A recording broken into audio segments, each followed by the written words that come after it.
Again, welcome po sa ating prayer covenant na ginagawa po namin tuwing umaga, alas 6, Lunes hanggang Sabado po, at meron po kaming midweek tuwing Thursday ng 7 p.m. Then we have po yung aming Sunday po, meron kaming Bible study at 8:45, all levels po. Maski po ang aming maliliit na bata, meron po kaming children's ministry. Then we have po, it is followed right after ng aming Sunday school ay ang aming divine service. Meron din po kami mga online na care group. If you want to join, just contact our church at saka po ang aming secretary dito po sa St. Paul United Methodist Church, Tondo, Manila.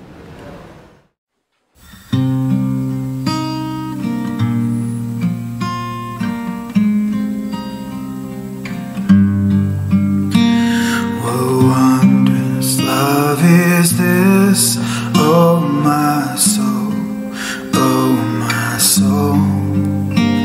What wondrous love is this, oh my soul?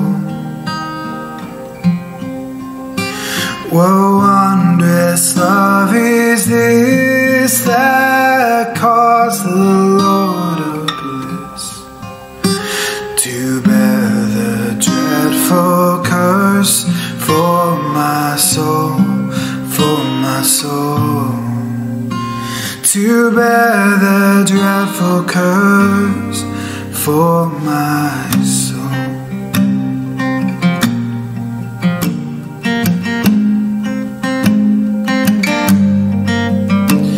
When I was sinking down, sinking down, sinking down. When I was sinking down, sinking down. When I was sinking down beneath God's righteous frown, Christ laid aside his crown for my soul, for my soul. Christ laid aside his crown for my soul.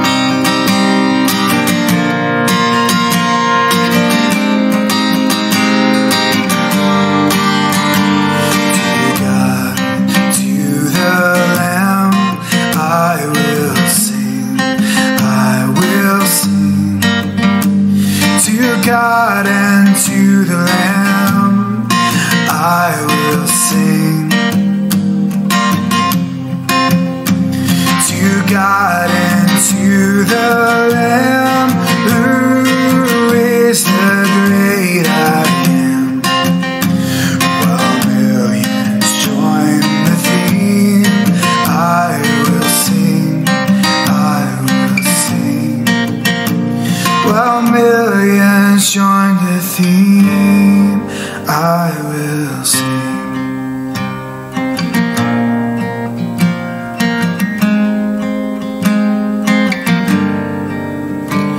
And when from death I'm free, I'll sing on, I'll sing on. And when from death I'm free, I'll sing on. And when from death I'm free, I'll sing his love for me. And through eternity, I'll sing on, I'll sing on. And through eternity, I'll sing on. Blessed Tuesday morning po sa ating lahat. Ngayong pong umaga, ang ating devotional scripture ay matatagpuan po sa Marcos, Kabanata 13, talatang 1 hanggang 8. Hayaan niyo pong basahin ko ang 4 na mga talata. Ito po ay ang talatang 1, 2, 5 at ang 7. Ito po ang sinasabi. Nang palabas na si Jesus sa templo, ay sinabi sa kanya ng isang mga alagad, "Guro, tignan po ninyo, kay lalaki ng mga gusali at ang mga batong ginamit dito." Talatang 2, sumagot si Jesus, "Nakikita mo ang naglalakihang gusaling iyan? Wala riyang matitira na bato sa ibabaw ng kapwa bato. Lahat ay maguguho." Talatang 5, at sinabi sa kanila ni Jesus, "Mag-ingat kayo at huwag palilinlang kanino man." Talatang 7, "Huwag kayong mabagabag kung makarinig kayo ng alingaw-ngaw ng labanan at ng mga balita tungkol sa mga digmaan. Dapat mangyari ang mga bagay na ito, ngunit hindi pa ito ang wakas." Ito po ang salita ng Diyos. Tayo po'y manalangin. Aming Diyos na makapangyarihan sa lahat, muli narito kami ng iyong mga anak, Panginoon. Nagpupurit, nagpapasalamat, Lord, sa biyayang pinagkaloob mo sa amin, sa kalakasang taglay namin, at sa biyaya ng buhay na ibinigay mo sa amin ngayong araw na ito. Lord, sa mga oras na ito, hinihiling namin ang iyong banal na Espiritu, ang siyang makasama namin sa gitna ng aming pagbubulay-bulay, Panginoon, ng iyong mga salita, upang mahayag, Panginoon, at malaman namin, Panginoon, ang mga mensahe at gusto mong iparating sa aming buhay. Ang lahat na ito'y dinadalangin namin sa matamis na pangalan ni Jesus. Amen.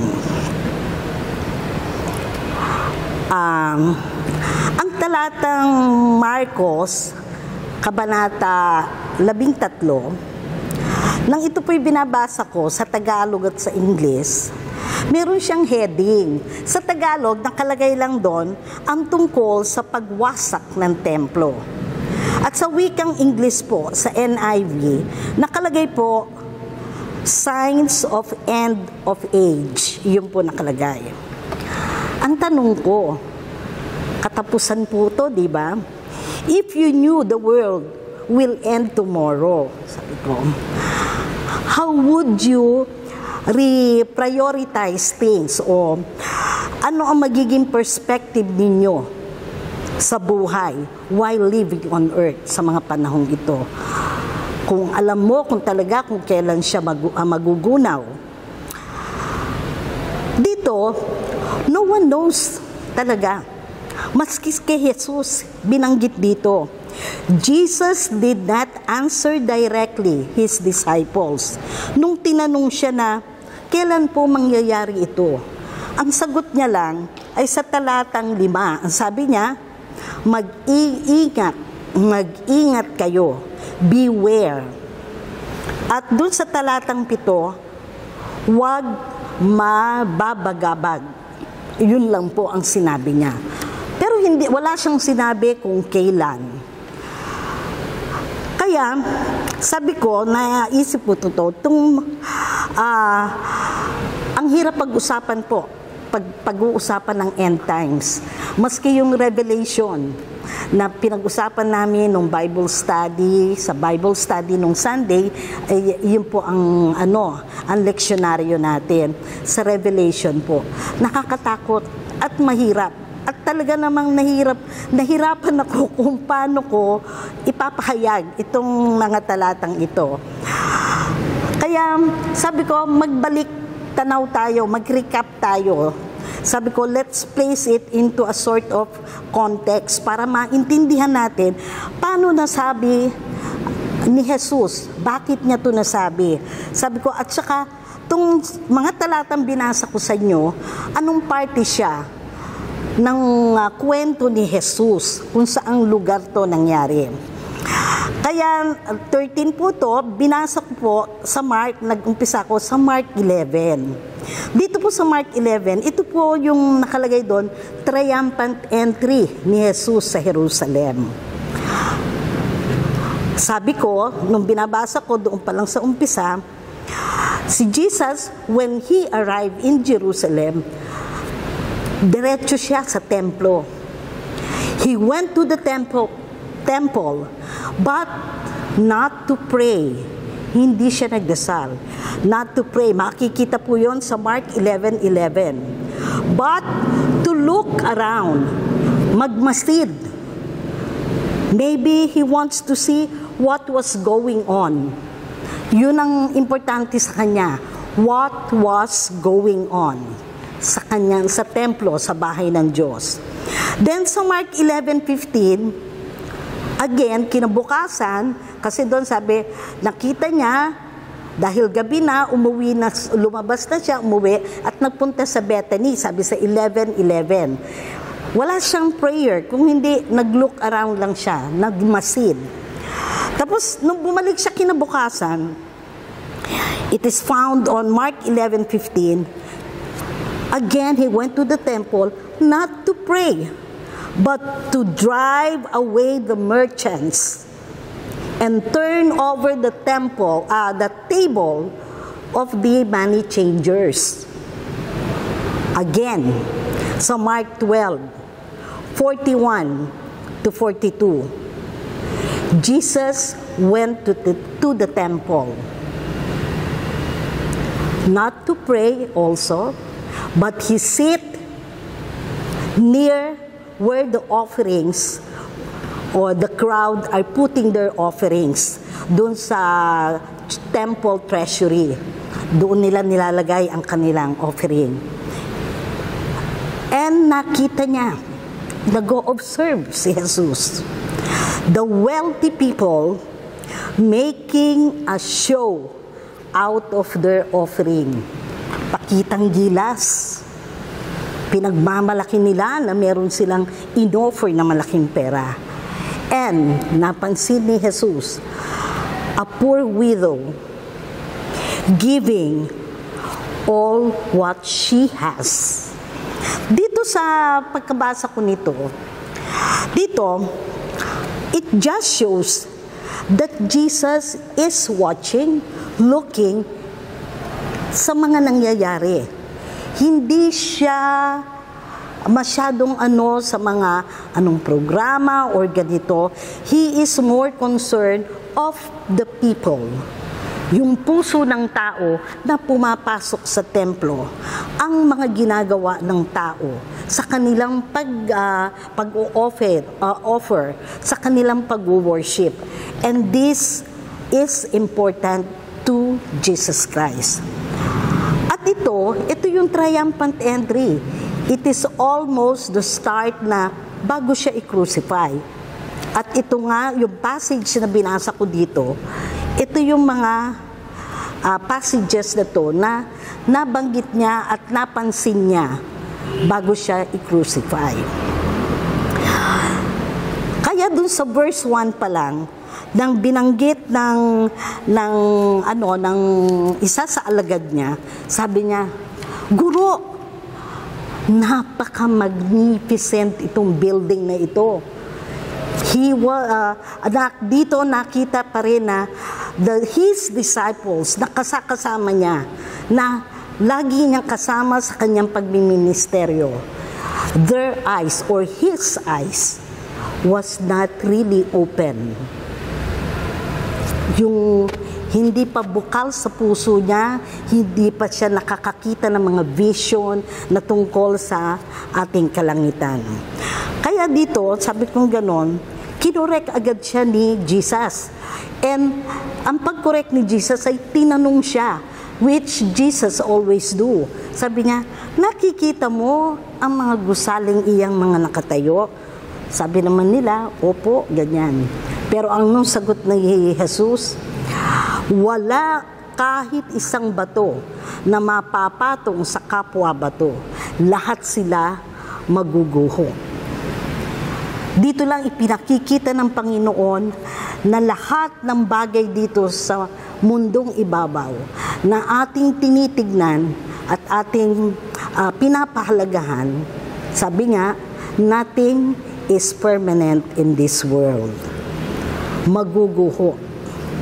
Then, tinanong ng mga alagad, kailan po ito mangyayari? Kailan mangyayari po ito, sabi niya. Alam ninyo, kay Jesus siguro ang sabi niya, na makakakita kayo yung digmaan, ganito, pag gulo, o kaya mga trials, mga circumstances na hindi maganda. Pero ako naniniwala, this is not God's will. Pero ito yung prophecy niya dito, parang pagmamahal niya sa atin. Dahil itong mga nangyayaring kaguluhang kalamidad na ito, noong pa man nangyayari na. Sabi nga doon, nangyayari na, pero hindi pa rin nagugunaw ang mundo. Dahil itong mga trials na minention, kung babasahin natin ang 1 to 8, all this tribulation, trials na ito, it is not from God. It is not His domain. It is the consequences of our sins. Yung mga nararamdaman nating pain, takot, lahat yan, digmaan, sino ba may gawa niyan? Tayo rin mga tao. Doon. Kaya ang sabi nga, nung tinanong niya, kailan? Makikita mo ito, mangyayari ang mga bagay na ito. At noong pa man, nangyari na. Pero ang sabi ng Panginoon, ngunit, hindi pa ito ang wakas. Sabi ng ating Panginoon dito. Tapos sabi niya uli sa verse, huwag kayong mabagabag. Mahal tayo ng Panginoon. Huwag kayong mabagabag kung makarinig kayo nito o mga balita tungkol sa digmaan. Hindi pa ito ang wakas.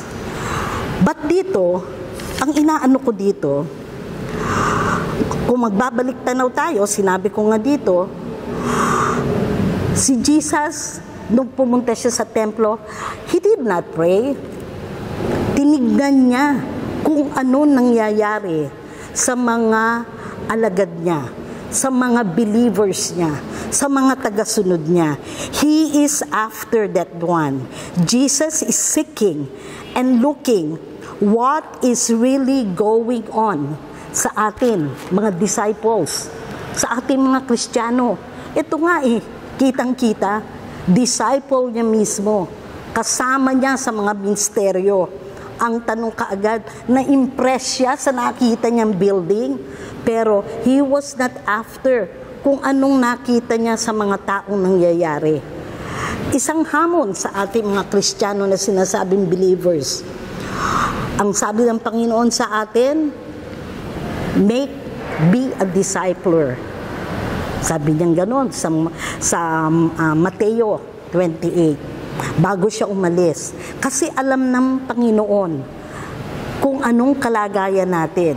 Siguro si Jesus pinadala dito para lang tignan, magministeryo sa atin. Siguro hindi naman talaga siya ipapako sa krus kung sumunod lang tayo lahat noong panahon na yun. Dahil talagang mahal tayo ng Diyos mula pa kay Adam and Eve, paulit-ulit lang ang naging sakit nating mga tao dito sa mundo. Lagi nang may digmaan naman, lagi may alitan, morality na sira din panahon ni Lot, di ba? Meron na gunaw yung Sodom and Gomorrah, but still, andito tayo sa panahon ngayon, ganun pa rin ang nangyayari. Nagunaw ba ang mundo? Natapos ba? Ang pahayag dito, I would say, yung mga sinyales, sabi kasi sa title, it is the sign. Pero sabi ng Diyos, mangyayari ang mga bagay na ito because this is the consequences ng ating pagkakamali. Pero, I know the second coming will come. And God is faithful, sabi natin. And this is His promise. I will come back. I will come back. And this second coming, ang natitirang pangako niya na hindi pa natutupad. And I know it will come. Dito sa talatang ito, doon sa mga senyales na yan, hindi yan nag-prophesy siya dito because gusto niya tayo, mahal niya tayo. Ayaw niya yung nangyayari sa atin. Yung pangako niya ng Jeremiah 29:11, I don't want anything. I don't want harm to happen to my people. Ang gusto niya, everything will be good. Prosperity. Yun ang gusto niya sa mga tao. Alam niyo, living a holy and a godly life not only ensures us to be at peace with God and with other people. It also ensures us and na maging ready tayo sa anumang mangyayari sa ating buhay. Mangyayari ang mga bagay na ito. Ngayon dito, it is a calling. Ang calling dito ng Panginoon, sabi niya, beware. Sabi niya, maging, anong tawag doon? Yung beware, yung maging matalas ang inyong, you have to learn to discern, parang ganon. Kung ano ang nangyayari, anong nangyayari sa ating kapwa, anong nangyayari sa ating mga believers. At kung ikaw, alam mo na ganito na nga, we have to be concerned also sa ating kapwa. Ang gusto ng Panginoon dito, He is seeking for His people to come back. Ang gusto niya, redemption. Gusto niya mag-turn back tayo sa mga bagay na hindi kaaya-aya sa kanyang paningin at bumalik sa kanyang piling. Kaya dito, sabing ganon, it is also an insurance na we are ready to face anything. Mga pagsubok na yan, mga kalamidad na yan. Kaya sabi ko, nung una, maski ako nung panahon na yun, I don't want to watch movie tungkol sa mga end times. Natatakot ako. Kasi ayoko yung nakakadinig na may umuungol, nahihirapan, yung mga sounds na ganyan, at saka yung mga sight na nakikita ko na sabi earthquake, bumubuka ang lupa, pero pinanghawakan ko yung pangako na sabi ko, kung ikaw ay mananatili sa Diyos, ihihiwalay ka niya. You will not feel anything dahil bago man mangyari ito, ihihiwalay niya ang kanya. At ito ang assurance niya sa kanyang mga anak. Kaya, ano ang ginagawa natin ngayon? Ang hamon dito, tayo mga believers, disciple ni Jesus, mag-discipler tayo. Tulungan natin dahil iyan ang gusto ng Panginoon na mangyari. To God be the glory. Tayo po'y manalangin. Diyos naming Ama, salamat sa iyong mga salita, Panginoon. Mga salita na nagpapaalala sa amin, Panginoon, kung ano ang binitiwan mo mga pangako sa amin. Marami kaming nadadama na sa palagay namin ay pagsubok na nanggagaling sa iyo. Lord, hindi pala. Ito ay mga resulta ng aming talikod sa iyo. Ito ay mga resulta, Panginoon, ng aming mga kasalanan. Ngunit patuloy pa rin, Panginoon, na kami ay hinahanap mo.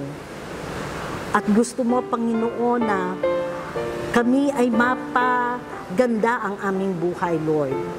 Lord, give us wisdom para malaman namin, Panginoon, kung ano ang para sa iyo.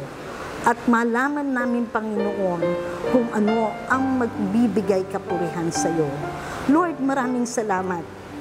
Dahil sa mga kwentong ito, makakaramdam kami ng hirap, Panginoon. At ito'y pinagdama mo sa iyong prophecy na ito. Ngunit ang kasunod nito ay inalay mo ang iyong buhay para sa amin. Tinanggal mo ang kahirapan na yan na kami ang dapat pumasan ng mga krus na iyan. Pero kinuha mo, Panginoon. Salamat, Panginoon. Minahal mo kami. Niredeem mo kami, Panginoon, sa aming kasalanan, kahit hindi pa man kami karapat-dapat at hindi lumalapit sa iyo. Thank you for your love, grace, and mercy, Panginoon. Maraming salamat.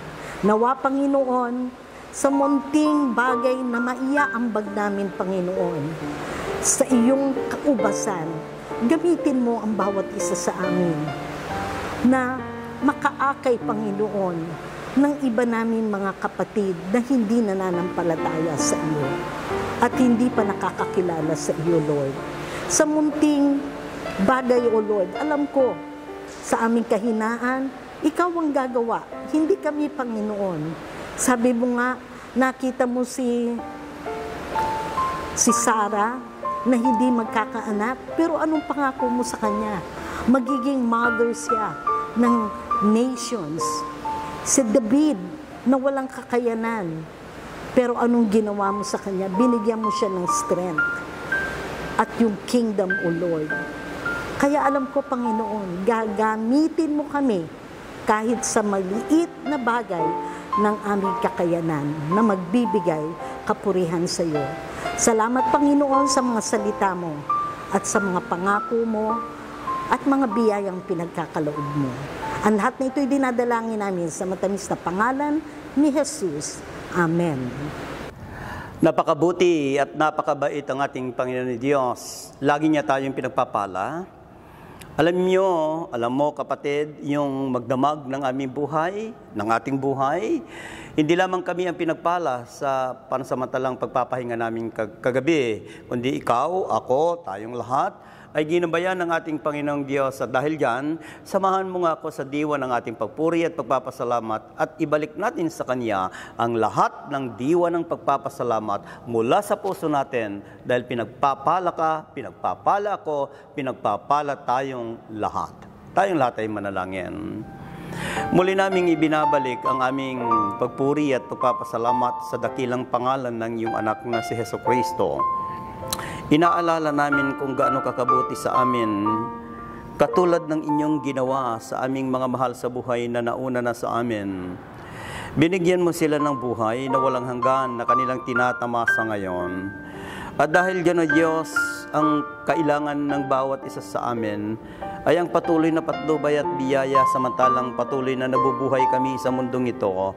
Dahil nais po namin ng pag-ibig at biyaya mo sa kanila at sa amin ay dito pa lamang sa lupa samantalang kami nabubuhay at gumagawa ng iba't ibang mga bagay. Madama namin ang punong-punong biyaya at pagpapala, kasaganahan ng buhay, ligtas na buhay dahil sa iyong anak na si Jesucristo. Magpapanimulan na po kami ng aming gawain sa araw na ito at itinatalaga namin ang aming buhay sa inyo, ang aming kaligtasan, ang lahat ng aming mga pangangailangan, sila na maglalakbay sa kanilang buhay, saan man sila patutungo at pupunta. Ang iyong pag-iingat at pagpapala ang siyang madama nila sapagkat ikaw na aming Panginoon ang inaasahan nila, inaasahan naming lahat saan man kami tutungo sa maghapong ito. Yung iba naman, O Diyos, na aming mga kapatid ay lalabas sila sa kanilang mga tahanan para pupunta sila sa anumang mga bagay na dapat nilang gawin para sa kabubuti ng kanilang buhay.